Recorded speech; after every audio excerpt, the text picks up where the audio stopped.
time to do more RTI programming. Today I'm going to show you a sample of my personal setup.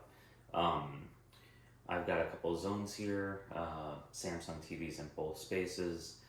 We've got a video matrix in the system, which is a critical element to programming, which I'll explain once we get into the deconstruction phase of this training.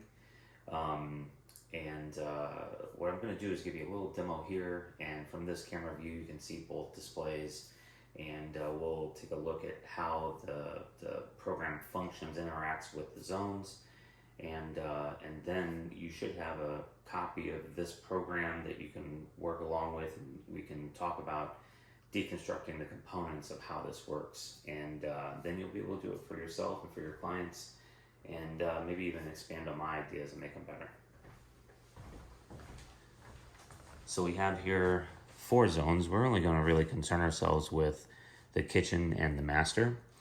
I'm going to go ahead and turn the kitchen on. Now, as you can see, the TV's off, this zone is off, and we're sort of on our home/landing page.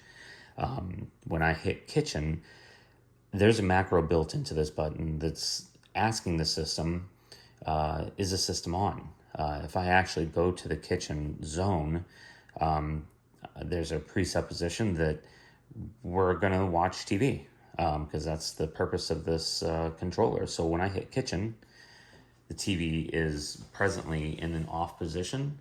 The system's asked if the status of this zone is off. It came back and said, yes, it's off. So now we're running the macro that turns the whole system on. There's a couple things to note. Let's go ahead and turn this sound down here.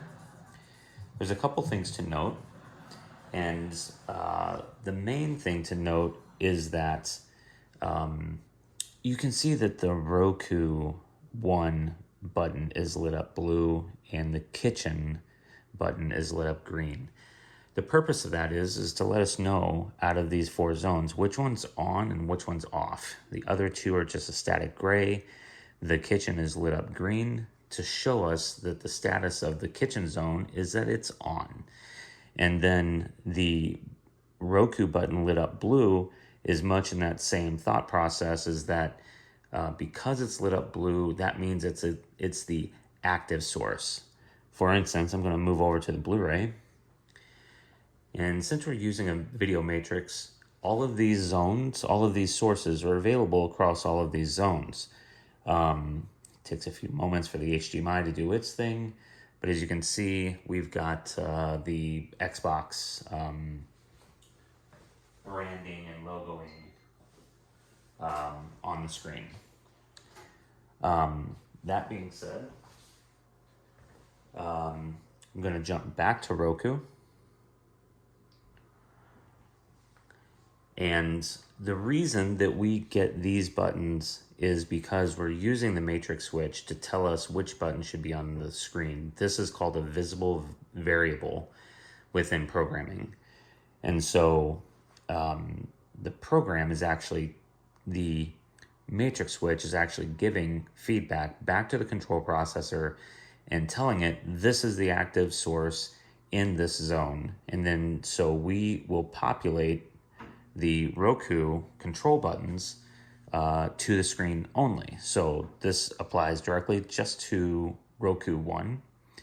And so if we went to Roku 2, we'd get those controls, and Blu-ray, we'd get those controls, and so on and so forth. Now, as you can see, these buttons are, like I said, these 3 are gray, and the kitchen is green because it's active. Let's turn the system on in the master.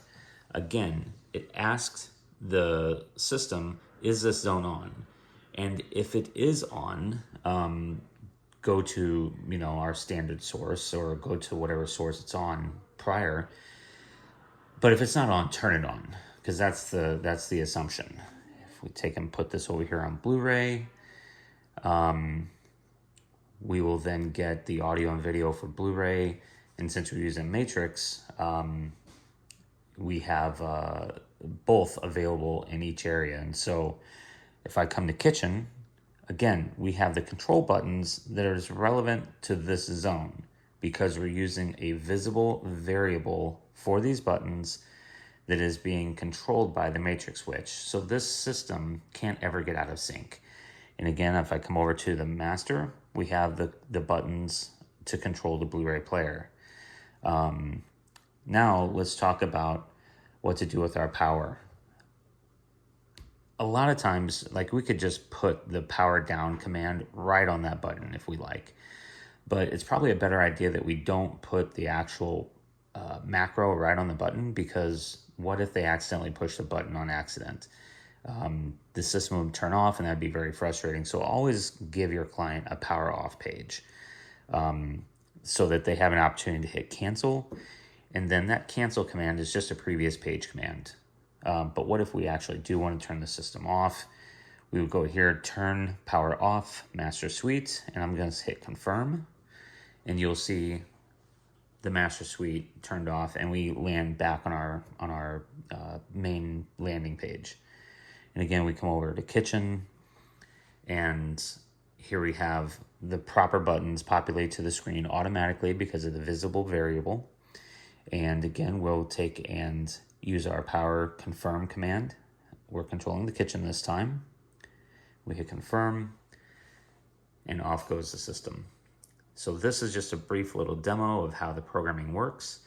Now let's get into the nuts and bolts and get into Integration Designer and talk about how we make all this happen.